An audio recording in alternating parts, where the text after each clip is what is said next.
Hey guys, welcome back to It's Pretty Simple, a podcast where we take health and fitness concepts and make them super easy for you to understand. I'm your host, Nikita Kohli, if you're new here.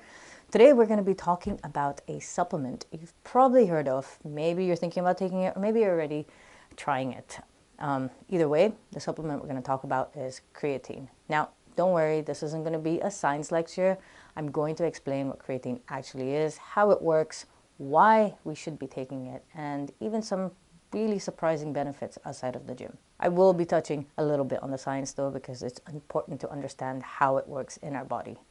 So what is creatine? Creatine is something your body makes naturally from amino acids, which is the building blocks of protein. So we also get some from food, things like meat, fish, and most of it lives in our muscles in the form of phosphocreatine, which is like your body's quick access energy storage. When we supplement with creatine, we're basically just topping up those energy stores. So you're filling your muscles with more fuel to help them work better, perform better, and last a little bit longer. So I like to think of it as creatine is caffeine for your muscles. So to really understand creatine, we need to quickly talk about what ATP is, adenosine triphosphate. So think of ATP as your body's battery pack. Like I said, it's like caffeine for your muscle. It's what powers everything that you do in terms of movement, so lifting weights, sprinting, and even just blinking. But here's the thing, your body can only store a very small amount of ATP at once. So during intense exercises, you're going to burn through it really fast. So ATP lasts for about 10 to 15 seconds. So think about it if you're somebody who does 100 meters sprinting. So you're going to be using your ATP energy system for that. So it's really, really short, but it's the full power energy. So you want to also think about how, like, if you're going out for a run, sometimes we'll start faster and then you start to slow down. It's because we're switching energy systems. But anyway, today we're talking about ATP, creatine. I will maybe do another segment on the rest of the energy systems that we use if that is something you guys want me to talk about. So like I said, during intense exercise, you're burning through your ATP really fast. So here's where creatine comes in. Creatine in your muscles, it holds a phosphate group. I told you I have to go into science a little bit, so just bear with me, stay with me here. So creatine in your muscles holds a phosphate group. That's why it's called phosphocreatine. So when your ATP battery runs low, creatine then donates its phosphate to recharge your ATP. Think about it like plugging your phone into a fast charger, like one of those lightning chargers.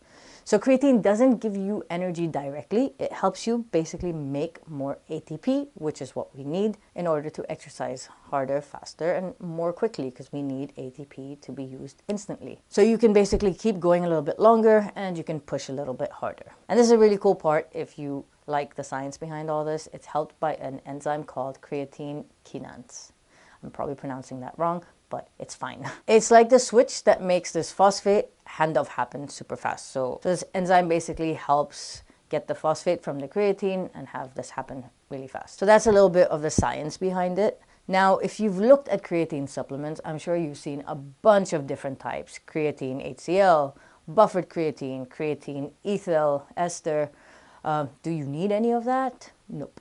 The most studied and reliable form of creatine is creatine monohydrate. It's been around for a very, very long time and has been used in hundreds of studies and is consistently proven to work. It's cheap, it's safe, and your body absorbs it just fine. So don't waste your money of any of the fancy stuff. Just stick to monohydrate. It's the gold standard.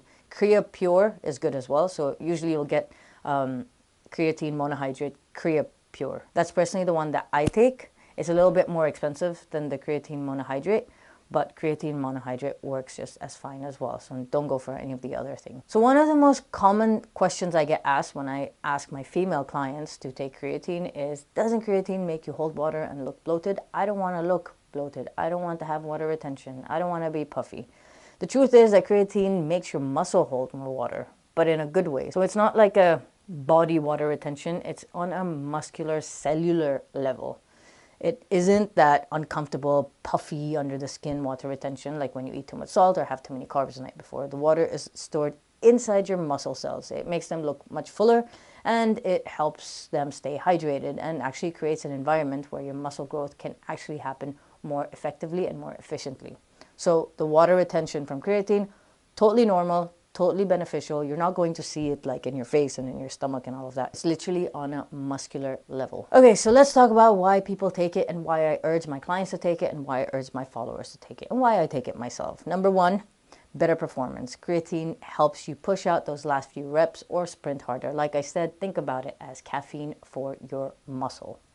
Okay, so it's not that energy levels is going to be good in terms of if you're somebody who's fatigued or actually what caffeine does, but it's more power for your muscle itself. Number two, more muscle. Over time, it's going to support muscle growth, both by helping you train harder because you're able to push a little bit more, and it also supports recovery. So number three, faster recovery. It will help reduce muscle soreness after intense workout. So it's going to help with the inflammation and you will recover much faster. Number four, it's super cool. So if you're not training as well, creatine is great. Creatine helps with your brain health. Yep, brain health. So it isn't just for your muscles. There's enough research that shows that it helps with mental fatigue, focus, and even with your brain energy, especially when you're tired or you're sleep deprived. Number five, this one is super cool. Very recent studies, potential brain protection. This is absolutely wild. There's research on American football players showing that creatine supplementation might help protect the brain during high-impact collisions, so concussions. Basically reducing some of the negative effects of concussions. How cool is that? So, like I said, you don't need to be training to benefit from creatine. Even non-athletes can use it for cognitive and general energy support. I get my mom to take it, and my mom does not train. I would love for her to get up and train. She doesn't, but I do get her to take creatine. That's something she's actually listening to me about. So let's come down to the different ways that people take creatine. There's a lot of chatter about what works and what doesn't work. Around creatine, there's a lot of talk about things like cycling creatine.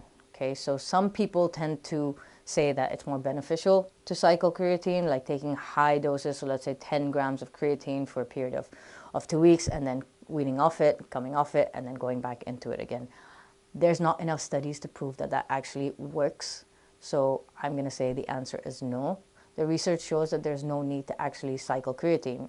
It's better to be taking it every single day. It keeps your muscle stores saturated, which is where you get the benefits. If you stop, those stores will slowly drop back to baseline over a few weeks and you're going to lose the effects. So the dose is 5 grams per day. So if you're trying to creatine cycle, you're going to go up 10 every single day, let's say for a week. At the end of the day, though, the stores are still going to start to deplete. So you're better off just doing 5 grams every single day than cycling it. There's not enough research that proves that it has that much benefit in comparison to somebody taking 5 grams every single day. Okay, so is creatine safe? For healthy people, yes it is. Creatine is one of the most researched supplements ever. Like long-term studies show no harmful effects on kidneys or liver when taken in the recommended doses. The only thing is that you need to be drinking plenty of water because creatine pulls the water into your muscles, so then it dehydrates the rest of your body, so you need the rest of your body to stay hydrated to make sure that everything is functioning and running smoothly. So we said no cycling, right? That's not necessary, but if you want to, I can also tell you how to do it. If you actually want to start loading, you can do 20 grams a day, split into 4 doses, but that's a lot, and I really don't recommend that unless you're really like, I don't know, trying to bulk up or you're training like crazy intensely. Unnecessary. Recommendation for me is 3 to 5 grams daily. That's the best way to go. Just stick to that. And that's it. There's no timing, no ticks, no cycling. It's not that you have to take it before your workout or after your workout or first thing in the morning. You can take it whenever. Just make sure you're taking it every single day, even on your rest days. So to sum the whole thing up, creatine is like your body's battery booster. It helps you recharge for energy quickly. It helps you train faster and it helps you recover better. And it also supports your brain. Creatine monohydrate is the best one. It's the safest and it's not expensive. If you want to spend a little bit more money, monohydrate Creo Pure is great as well. Take it every single day. Make sure that you are staying hydrated and you will see the benefit in and out of the gym. You want to make sure that you're not skipping any days. I know it's tough, but tie it in with something that you do every single day. You know, if you're somebody who's used to taking pre-workout before the gym, have your creatine with a pre-workout. If you take multivitamins in the morning, have your creatine with your multivitamins. So just try to tie it up with something. It's got so many benefits. And it's definitely the one supplement I can say works. I've tried it on me, tried it on my clients, and there's way too many studies out there that prove this.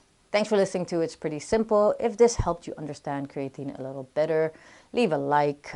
If you're not subscribed to this channel or you're not following, please make sure to hit that follow or subscribe button. It really helps me. And if you have any questions, put them in the comments below, or if you have any thoughts or anything more to add to this episode, please leave a comment below. And you can also share it with a friend who has been a little bit afraid but thinking about taking creatine. Until next time, guys, stay strong, stay fit, stay healthy.